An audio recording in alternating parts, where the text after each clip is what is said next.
It is a privilege to be with you on this occasion. I want to take you back to the fall of 1620 when 102 colonists sailed for the New World on a well-known sea vessel that we know as the Mayflower. These separatist Christians were fleeing from the Church of England and they were seeking for religious freedom. 10 years later in 1630, another group would join the separatists in the New World. This group was known as the Puritans. During the Great Migration period of the 1630s came 21,000 English settlers to New England, made up of farmers, fishermen, merchants, lawyers, and entire families. At the heart of this movement was the gospel of Jesus Christ. And as these families came off of the boats, one by one, they came off with one book in their hand, and it was the Bible, specifically the Geneva Bible. And the Geneva Bible was the first study Bible that we have on record in English history, complete with study notes in the margins. And they came seeking for religious freedom, but also for the purpose of figuring out how to structure church order. How? By the Word of God.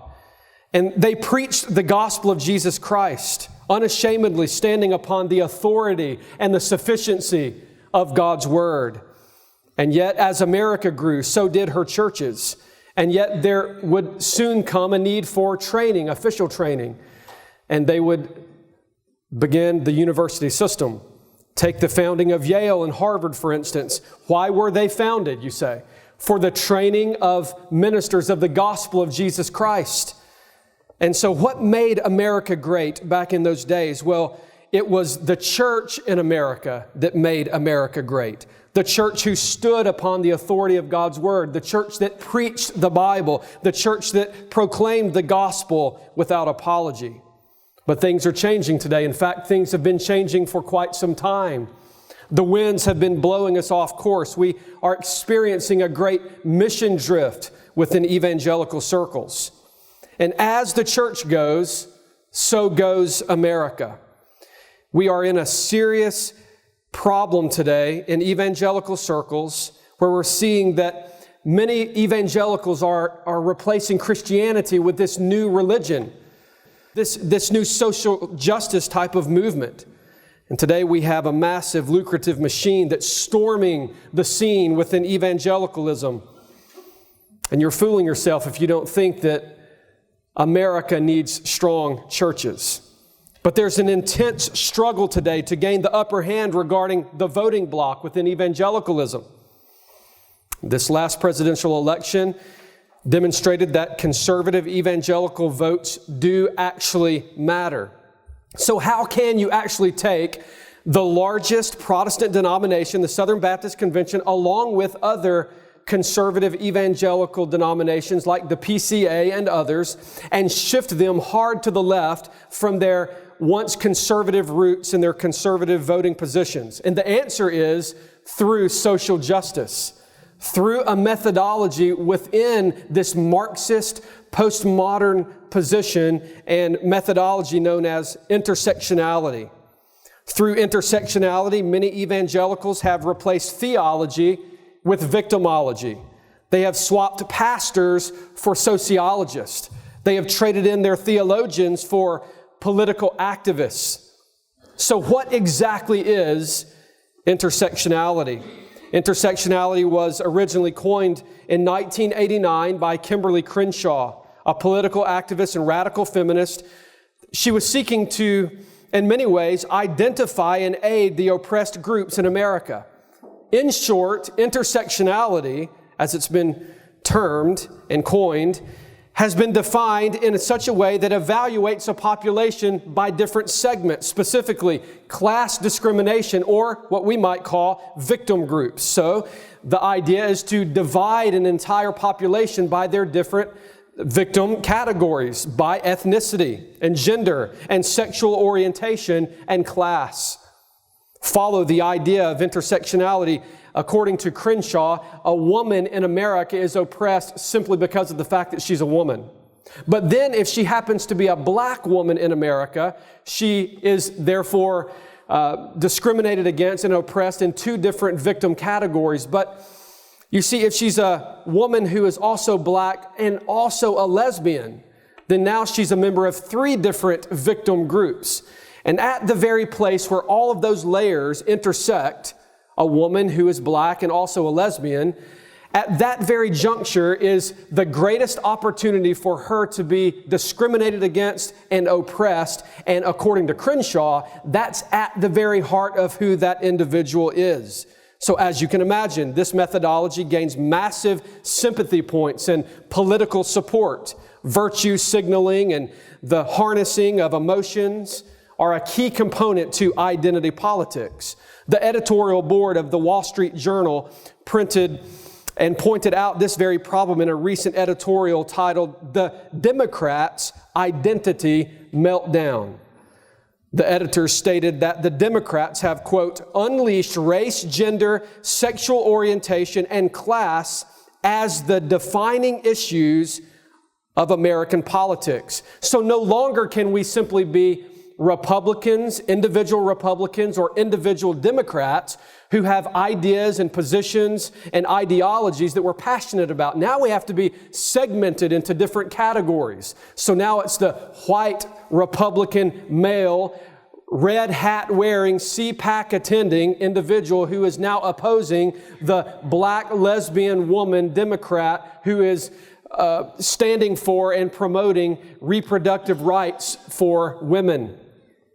Victim status is increased when a person can prove membership in multiple victim groups, resulting in greater degrees of discrimination.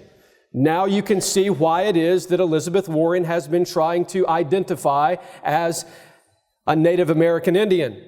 Because if she's simply a white woman from Oklahoma, that does not get near the attention as someone who is representing a victim category or a victim group. Although intersectionality was birthed out of a radical feminist postmodern political culture, it's now being used where? Within evangelical circles to describe and to aid and to figure out how to come to the aid of oppressed people who have been held back from advancement within churches and denominations.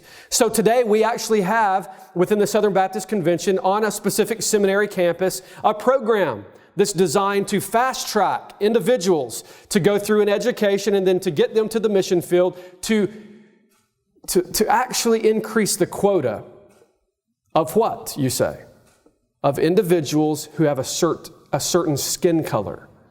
Now, so we want to fast track individuals through an education program and get them to the mission field, not based on their abilities, not based on their giftedness, but based upon what? Based upon their skin color. So what Kimberly Crenshaw was able to do successfully in the leftist world of the LGBTQA plus movement through intersectionality is now being employed within evangelical circles. So what's the point, you say?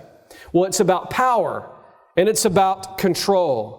And the world of politics is greatly involved in this process because, once again, as goes the church, so goes America. And if a certain party can gain the upper hand with social justice, then there's a massive voting block to be gained. Now consider, if you will, also the power of intersectionality. Representative Alexandria Ocasio-Cortez said, quote, "It's important that we don't ignore the power of identity, because it is very powerful," she states, quote, "especially for women, especially for the rage of women right now." Identity politics is extremely powerful. It's extremely lucrative, not only from a business standpoint and a religious standpoint, but also from a political standpoint. So watch the movement closely. Pay close attention to the language. Listen to the ideas that are being promoted. For instance, recently when introducing the Green New Deal on February 7th, Alexandria Ocasio-Cortez said these words, quote, as she comes before the news media, she says, "Today is a big day for people who have been left behind." Now, interestingly enough, that's not earth-shattering language, but that's code language. That's Marxist intersectionality code language. You see, when standing before cameras, she doesn't say, this is a wonderful deal for we the people or for the American people. Instead, she says, for people who have been left behind. In other words, we're coming to your aid. We're coming to help you. We're on your side. You can't get there without us. So how does all of this work? Well, first of all, you must identify the crisis. Victim groups have to be identified. Blame has to be assigned. And then second of all, you have to supply the solution. This would involve the redistribution of power and privilege. In the evangelical circles, it involves attaching woke to church, attaching social justice to the gospel, making progressive politics sexy. Not only do you need to identify the crisis and supply the solution, but you must, number 3, deconstruct the hierarchy. You must unseat those who are in power. You must put people in power that will support the cause. So you can do what, you say? So that you can stay in control. Within the evangelical culture, coming on the heels of the Me Too movement, has come also the Church Too movement. Major voices within conservative evangelical circles have been writing on the subject in blog articles and through social media outlets. Russell Moore, the president of the Ethics and Religious Liberty Commission of the Southern Baptist Convention, tweeted out the following, quote, "There would be no Southern Baptist Convention without Lottie Moon and Annie Armstrong." Now, that's not a bad thing, but that's not where he stopped. He went on to say, quote, "We desperately need a resurgence of women's voices and women's leadership and women's empowerment again. It is way past time." Now notice the code language there, women's empowerment, social justice, Marxism, intersectionality. You have to follow the language. In the same line of thinking, J.D. Greear, who serves as the president of the Southern Baptist Convention, tweeting out to Beth Moore about her article that she wrote, which was titled "A Letter to My Brothers," where she charts oppression and discrimination. J.D. Greear tweeted out these words, quote, "Thank you, Beth, hoping that we are entering a new era where we in the complementarian world take all the Word of God seriously, not just the parts about distinction of roles, but also the tearing down of all hierarchy and His gracious distribution of gifts to all His children." Do you notice that? Tearing down of the hierarchy. Identify the crisis, supply the solution, deconstruct the hierarchy, and number 4, control the narrative. Control the story so as to never stop controlling the narrative. In other words, this idea of social justice, people have asked over the last several months, myself and Tom Askell and others, what is the end goal of social justice? Well, here's the answer. There is no end goal to social justice.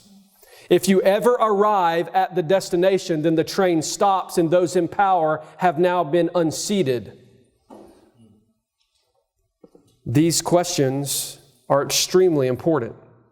And as we think about not only evangelicalism, but also how we do life in America, such as big government or small government, a wall or no wall, open borders or controlled borders, loose immigration or controlled immigration. Is animal life deserving of the same sanctity as human life? Reproductive freedom or end abortion now? And should we allow for men to identify as women so that they can dominate track meets and MMA contests and wrestling matches? These questions and many more are being influenced by what we know as social justice and with the methodology known as intersectionality. So why must we stand in opposition to this machine? J.C. Ryle, this great theologian of church history, stated the following: "Whenever a man takes upon him to make additions to the Scriptures, he is likely to end up valuing his own additions above Scripture itself." We must remember that when those colonists came off of the boat, they came with a Bible in their hand. They believed the Bible. They stood upon the Scripture. They preached the gospel. Yet today, we're turning to ideas and methods of social justice and intersectionality. Have we lost confidence in the Word of the living God? The only way for America to be great, truly great, I believe, is for America's churches to be great. And the only way for America's churches to be great is for America's churches to actually believe and to preach and to stand upon the Word of God. And make no mistake about it that conservative politicians need for America's churches to be great again. That's why intersectionality is such a dangerous monster, a political cancer that must be opposed, must be challenged, it must be defeated. So we must stand up, we must speak up, and we must actually win this battle against this machine that's systematically deconstructing our great churches and our great nation. We must remember that the devil always plays for keeps. Always. The devil isn't playing a video game. He's playing for keeps. But there's far more at stake than a voting block. It's not just about statues being removed. It's about souls being damned.